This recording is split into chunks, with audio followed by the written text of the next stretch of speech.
go real fast as we're running out of daylight. But up next is Joan Wolf.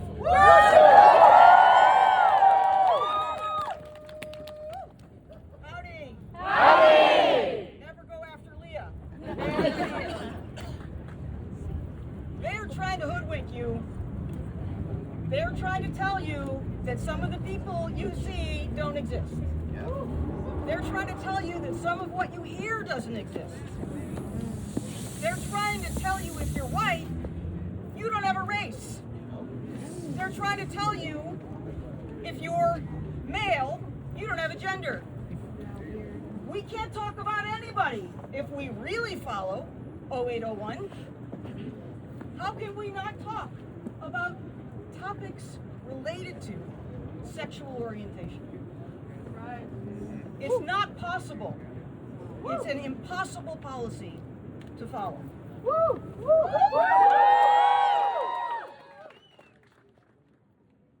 What upsets me greatly is that we have this extraordinary difference of opinion. And where would you have a conversation about this? University. Classroom. This is what we're supposed to be doing.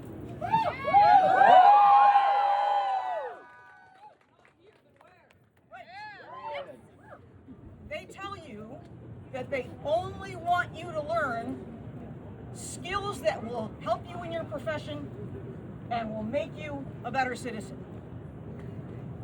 I don't know how to answer that. Does what we do when we bring out the differences among us, does that not help make us better citizens? Yeah. What kind of citizens do they want us to be? Have you read, you're all on the internet, I'm old enough to say newspapers and magazines, but that's probably the wrong thing to say. Employers are hungry for people who can demonstrate that they can get along with people, that they think critically, that they can be left alone in some instances to do what they need to do. That is the stuff that they don't want us to teach. They're not helping you get jobs. This doesn't help. 25 years ago, I came here as the first tenure track professor in women's and gender studies. Woo! We had a couple of good years and an extraordinary group of not half-time faculty, but half appointments in women's and gender studies we fought our butts off and encountered every blockade you could imagine. They did everything they could to prevent this program from succeeding. And then said, why aren't you succeeding? Why should we support you? This is how this works, okay? You're under-enrolled because you haven't had time to enroll, because you haven't advertised. I don't care, you're under-enrolled. Listen, be critical listeners. Please, you are the ones who matter. They're counting on you to walk away and have all this fizzle away. Please, stay with this. Yeah. Do what you can. I heard from a former student of mine, probably my favorite student, if I have to say out loud, just any of my former students who are here, who sent me this note, and I told her I would read it out loud. I graduated from Texas A&M in 2019. I'm a combat veteran, and I came to this university as a women and gender studies major. The education I received at A&M depended on professors who were free to teach without fear. Academic freedom educated me. Today, fear is educating students.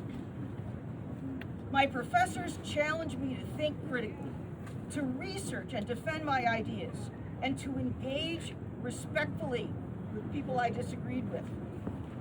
My time at A&M was foundational to my career. How I behave in the world today, and the way I raise my children.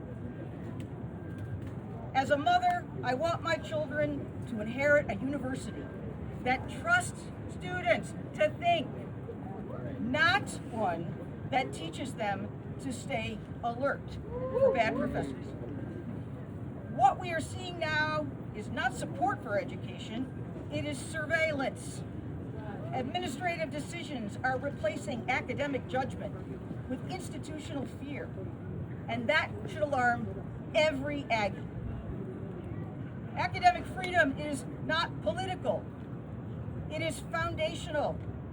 When it is compromised, education becomes obedience instead of inquiry. I am disappointed in my university. I no longer wear my Aggie ring, but I am writing this because this institution is still worth fighting for. And because academic freedom is worth defending.